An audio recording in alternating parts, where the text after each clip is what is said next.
Meta's rightward shift coincides with Lockout, a virtual beings group administrator.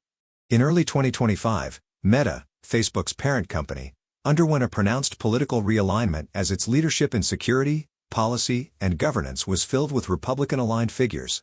Joel Kaplan, a former George W. Bush official, replaced Nick Clegg as president of global affairs.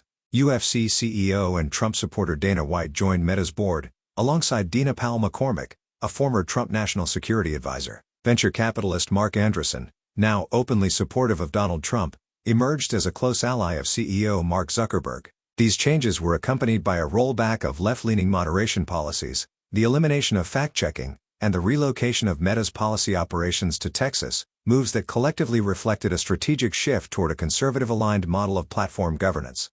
This political pivot coincided with actions that raised questions about Meta's treatment of independent digital communities. On June 5, 2025, Marcus Endicott, administrator of the 10,000-member Virtual Beings Group, was locked out of his Facebook account. Despite an 18-year history on the platform and previous placement in Meta's Advanced Protection Program under the label Internal Testing, Endicott was suddenly removed, allegedly for a cybersecurity violation. He filed an appeal the same day, yet Meta later deemed it incomplete. The company has since threatened permanent deletion of the account within 169 days unless Endicott logs in, a process he cannot complete due to platform-imposed recovery barriers, despite successfully passing WhatsApp-based verification. Endicott describes this situation as a bureaucratic trap, and has contacted Nick Lovrian, Chief Global Security Officer at Meta, requesting resolution and emphasizing his academic contributions to the study of virtual beings.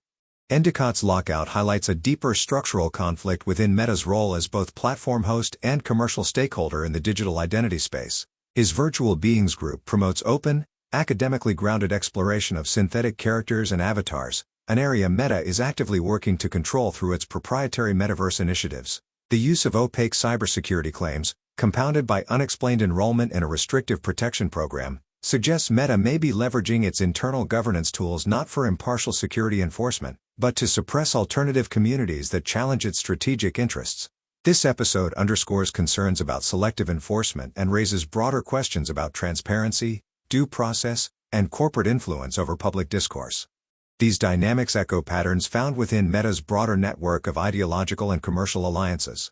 Andreessen Horowitz, A16Z, where Mark Andreessen is a founding partner, has made AI avatars a core focus of its investment strategy. The firm backs companies like Avatar OS and Ready Player Me, emphasizing avatars as a critical interface for gaming, virtual interaction, and AI embodiment. Through blogs, podcasts, and accelerator programs, A16Z promotes full-body, expressive avatars designed for real-time video, cross-platform use, and immersive metaverse environments. These avatars are pitched as transformative tools for how people express and operate in digital settings.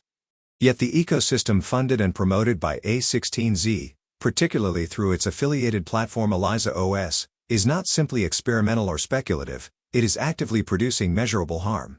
Originally launched as i16Z and rebranded to avoid confusion, Eliza OS continues to serve as an open-source framework for deploying autonomous AI agents marketed as virtual beings. In practice, these agents often consist of rudimentary chatbots paired with fixed images, falsely presented as sentient or emotionally intelligent companions. This misrepresentation encourages emotional overinvestment, particularly among adolescents and vulnerable users, while evading meaningful disclosure or accountability. The decentralized infrastructure, DAOs, tokenization schemes, and blockchain systems like Solana, permits these harmful systems to spread unchecked. Critics warn that A16Z's Web3 investment model deliberately fosters a regulatory gray zone, prioritizing growth and monetization over safety and ethics. These AI avatars have already been implicated in the reinforcement of eating disorders, facilitation of self-harm, exploitation of users' emotional vulnerabilities, and the normalization of parasocial dependency. Far from benign digital agents, they function as psychologically manipulative interfaces cloaked in technical novelty. By enabling this proliferation, A16Z plays a central role in legitimizing and accelerating an ecosystem where harm is not incidental but systematic. Taken together, Meta's shift in platform governance and the investment strategies of A16Z represent a consolidation of power over the emerging digital identity landscape. Whether through bureaucratic exclusion of independent communities or the monetization of avatars designed without ethical guardrails, both entities are actively shaping the future of virtual beings in ways that prioritize corporate dominance over public well-being. The lockout of Marcus Endicott and the dismantling of his academically driven community is not an isolated error. It is part of a broader pattern in which platform control, investor ambition, and technological overreach converge to suppress independent voices and normalize digital harm.